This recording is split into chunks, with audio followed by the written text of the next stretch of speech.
Mr. President. The senator from Vermont. Mr. President, I asked unanimous consent to speak for 20 minutes as if in morning business. Without objection. Mr. President, the legislation that we are dealing with today authorizes more than $500 billion, and even in Washington, that is a heck of a lot of money. And that expenditure comes at a time when we have massive amounts of unmet needs in our country, whether it is a crumbling infrastructure, a need to invest in sustainable energy, a need to address education, and many other needs. And on top of all of that, we are looking at a $9.5 trillion national debt and a record-breaking deficit. Mr. President, I hear many of my colleagues come to the floor and speak about waste and fraud in all kinds of agencies, and frankly, that is appropriate. Our job as members of Congress is to make sure that we do our best to see that not one nickel is spent in waste or in fraud or unwisely. But just as we should do that with the Department of Agriculture or with Human Services, we should also do it with the Defense Department. In fact, even more so with the Defense Department, because their budget is so huge, $500 billion at a time of massive amounts of unmet needs in this country. Mr. President, it appears that not a week goes by when one doesn't open up a newspaper or see a television program which deals with just another example of horrendous waste, fraud, or abuse which takes place within the Department of Defense. And I know that my colleagues on the Defense Committee, Senator Levin and Senator Warner, are aware of these things, and they're trying, but this is tough stuff. And I think we've got to raise our profile in addressing this waste, fraud, and abuse. Just some examples, Mr. President. In March of this year, we learned that a 22-year-old defense contractor peddled as much as $300 million in old ammunition, much of it defective, to the Afghan army and to their police forces. That is right. AEY, a fly-by-night company, landed the huge contract despite its record of botched dealings with the State Department and Defense Department. In fact, the State Department had placed this company on a watch list of companies suspected of illegal arms transaction. Further, the Pentagon Inspector General revealed that $321 million was paid out to cover salaries of 1,000 anonymous employees in the Iraqi Ministry of Finance. That amounts to $320,000 per employee. Not bad in Iraq, where people do very well if they make $50 or $60 a week, but we're not even sure that the employees saw any of this money. We also learned not terribly long ago that the Army ousted the contracting officer overseeing Kellogg Brown and Root's huge Iraq support contract when this distinguished public servant refused to approve paying the company more than $1 billion in questionable charges. In other words, he did his job. He took a hard look at where this money was going. There were red flags popping up all over the place. He said, wait a minute, we're not going to pay this money. And his reward was not a commendation, but his firing. And on it goes, Mr. President. The Air Force paid a private U.S. contractor $32 million to construct a Ramadi, Iraq Air Force air base. And that's okay, except the only problem is the contractor cashed a check and the facility was never built. $32 million for a project never undertaken. Another contractor was paid $142 million to construct Iraqi prisons, fire stations, and police facilities that were either never started or never completed. $142 million. Mr. President, it is absolutely essential for us to provide the Pentagon with the budgetary means that they need within that huge budget to root out waste, fraud, and abuse by contractors in war zones overseas. We also must take a close look at how money is misspent here at home, not just in Iraq or Afghanistan. The Air Force, needless to say, has a few airplanes, but apparently cannot ship a package directly from a depot in Corpus Christi, Texas, to a National Guard unit in Oklahoma. Because of outdated freight forwarding rules, investigators discovered that one package took a 2,243-mile detour through Houston, Texas, to Fort Wayne, Indiana, and then on to Dallas before it arrived at its destination in Oklahoma. The GAO is investigating the ridiculous shipping regulations that cost taxpayers millions of dollars.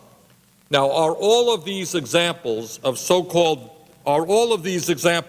simply so-called bad apples, or do they more likely represent a broken system with inadequate oversight?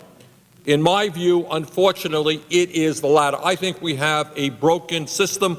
I think we have billions and billions of taxpayers' dollars being wasted and not going where it needs to go, which is to defend our country. The Pentagon's leaders have not done enough to ensure that a dollar spent means a dollar gained in national security. Frankly, Mr. President, this is not a new problem. In 1940, Senator Harry Truman investigated waste and fraud by the U.S. military. During World War II, he proposed the creation of a Senate Special Committee to investigate the National Defense Program. The Truman Committee identified way back then in the 40s more than $15 billion in unnecessary and fraudulent defense spending. That's a huge amount of money. As Senator Truman put it at the time, quote, "We intend to see that no man or corporate group of men shall profit inordinately on the blood of the boys in the foxholes," end of quote. And I think what Truman said in the 1940s is absolutely true today. Was Harry Truman unpatriotic for demanding increased congressional oversight on the War Department and defense contractors at a moment of national crisis, World War II? The answer is, of course, no, he was not. He simply demanded that, in his words, quote, "each dollar expended for war purposes would produce a dollar's worth of the necessary war supplies," end of quote. And I think that that is certainly a reasonable request supported by every taxpayer in this country. Mr. President, that is why last year I and you joined with other freshman colleagues to introduce legislation calling for the creation of a commission on war contracting modeled on the Truman Committee. We need such a bipartisan effort more now than ever. Today, government auditors have compiled lists of countless examples of risky and inadequate practices by the Defense Department in overseeing contracts. The problem is not just private contractors. The department needs to adopt better practices to stop blatant examples of wasteful and overpriced purchases. Some examples. The GAO, the Government Accountability Office, recently assessed 72 major weapons acquisition programs and reported a colossal $295 billion in cost overruns on a $1.6 trillion contract portfolio. Mr. President, $295 billion in cost overruns. That is not a bad apple. That is not an aberration. That speaks to a system that is significantly broken. What's more, on average, these systems are delivered 21 months late. So these contractors end up getting far more than they were originally supposed to get, and to boot, they're almost 2 years late on delivering the product. And it gets even worse than that. Mr. President, the Defense Department has shelled out billions of dollars in bonuses to contractors who don't deserve them. According to one study, award and incentive fees totaling $8 billion were granted even when the contractors did not deserve the bonuses under the Pentagon's own rules. What a bonus is supposed to be about is you get a reward when you do your job well, when you come in perhaps under contract, when you come in earlier than you had agreed to. That's what a bonus is. But unfortunately, these guys are getting these bonuses even when they perform poorly, and that is clearly unacceptable. I would like to commend my colleagues, Senator Levin and Senator Warner, for their initiative to establish a director of independent cost assessment. It is time for this Congress to impose effective acquisition controls and require the Pentagon to put its financial house in order. Even the Pentagon's own Inspector General has admitted, quote, that the rapid growth of the DoD budget since fiscal year 2000 leaves the department increasingly more vulnerable to the fraud, waste, and abuse that undermines the department's mission, end of quote. And that is the Pentagon's own Inspector General. So, Mr. President, it is time to engage in a serious debate over this Bush budget, this Bush defense budget that elevates gold-plated technologies and huge contractor payouts over cogent and sensible strategy. A little historical perspective is instructive. Mr. President, President Dwight David Eisenhower, a five-star general and the military commander of Europe during World War II, deplored excessive military spending and its diversion of resources away from pressing public needs. Dwight D. Eisenhower. A few days before he left office in 1961, President Eisenhower gave one of the most prophetic speeches ever given in the White House. And here is what Eisenhower, a Republican, I should add, what Eisenhower said, quote, "In the councils of government, we must guard against the acquisition of unwarranted influence, whether sought or unsought, by the military-industrial complex. The potential for the disastrous rise of misplaced power exists and will persist," end quote, Dwight David Eisenhower. Fast forward 48 years to the last months of George W. Bush's presidency, and it is remarkable how prescient Eisenhower's concerns were. Today, the budget of President Bush calls for a $515 billion Pentagon budget. This is in addition to the $200 billion a year being spent on the wars in Iraq and Afghanistan, and it also does not include $16 billion spent on nuclear weapons. That is why, Mr. President, I have proposed an amendment, a very modest amendment, I might say, to address one of the more egregious examples of wasteful spending in the federal government. The incredible amount of unneeded spare parts. What we're talking about is unneeded spare parts and other items in the Army, Navy, Air Force, and other Department of Defense agency warehouses is measured in the billions of dollars. What we're talking about is unneeded spare parts. They don't need it. Billions of dollars of unneeded spare parts. Fixing the military inventory systems is the reason behind the amendment I have offered along with Senator Feingold and Senator Whitehouse. The Government Accountability Office, the GAO, has placed the Department of Defense inventory system on quote-unquote high-risk lists year in and year out. In other words, there's a red flag attached to this line item. The unneeded spare parts inventory and the inefficient inventory management systems are literally costing the taxpayers millions and millions of dollars each year. Worse, these unnecessary spare parts are clogging up the supply system, costing millions just for storage, and are not providing the support needed for our servicemen and women who are defending our country. More than half of the Air Force's secondary inventory, an average of $31.4 billion, was not needed to support service requirements. That is right.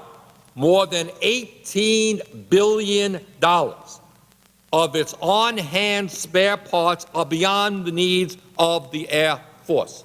Imagine that. $18 billion in unneeded spare parts. We have Air Force warehouses full of parts that are simply not needed. It gets even worse than that. The Air Force has on order $235 million in inventory already identified as ready for disposal. In case you didn't catch that, $235 million in inventory already identified as ready for disposal. $235 million worth of parts not even delivered to the Air Force's warehouses will be ready for disposal by the time they arrive. Now, that may make sense to somebody, maybe the people who make money producing this stuff. It certainly does not make sense to me or I expect anybody else in this country. And by the way, this is almost 20% of its total on-order inventory. It's a huge amount of inventory. Now, the Air Force has redefined terms and created new categories like additional applications anticipated, uneconomical to terminate, management decisions, and data error. What they mean by data error is a series of computer entry mistakes amounting to $96.5 million during one recent 3-month period alone. To my way of thinking, this is further evidence of the Air Force's inability to manage its inventory program. If data errors are rampant in the system, fix them. If the inventory problems can't be corrected without costing even more money, then something is wrong with the system. And this is not just an Air Force problem, it is Pentagon-wide. The numbers for the Navy and Army are also extremely troubling. The Army's numbers are incomplete because the Army could not provide data from two major agencies, including the Communications and Electronics Command, because their inventory computer systems were not compatible with other Army computer systems. And this is with a budget of $500 billion. We can't get computers that talk to each other. Ironically, the Communications and Electronics Command is one of the commands responsible for Army hardware and software acquisition. This underscores the serious problem of the inability of the Defense Department computer system to interface with each other. My staff was actually told by an Air Force Material Command manager that Air Force inventory officers are still actually relying on computer systems that are based on decades-old designs. Year after year, the nonpartisan research arm of Congress has exhorted the Pentagon to, 1, provide incentives to reduce purchases of unneeded on-order inventory, 2, conduct a comprehensive assessment of unneeded inventory items on hand, and 3, take measures to address fluctuations in demand that produce these huge inventories. Clearly, something must be done to set things right. It is time to get the Pentagon inventory system up to modern practices.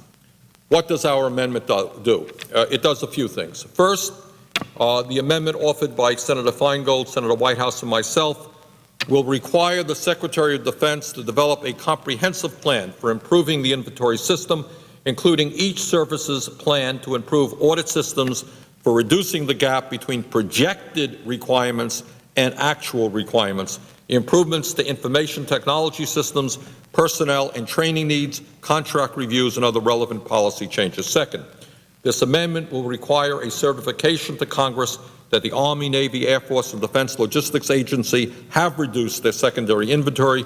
Third, this amendment strengthens the certification process by fencing off $100 million in inventory purchases until the Secretary of Defense makes the required certifications.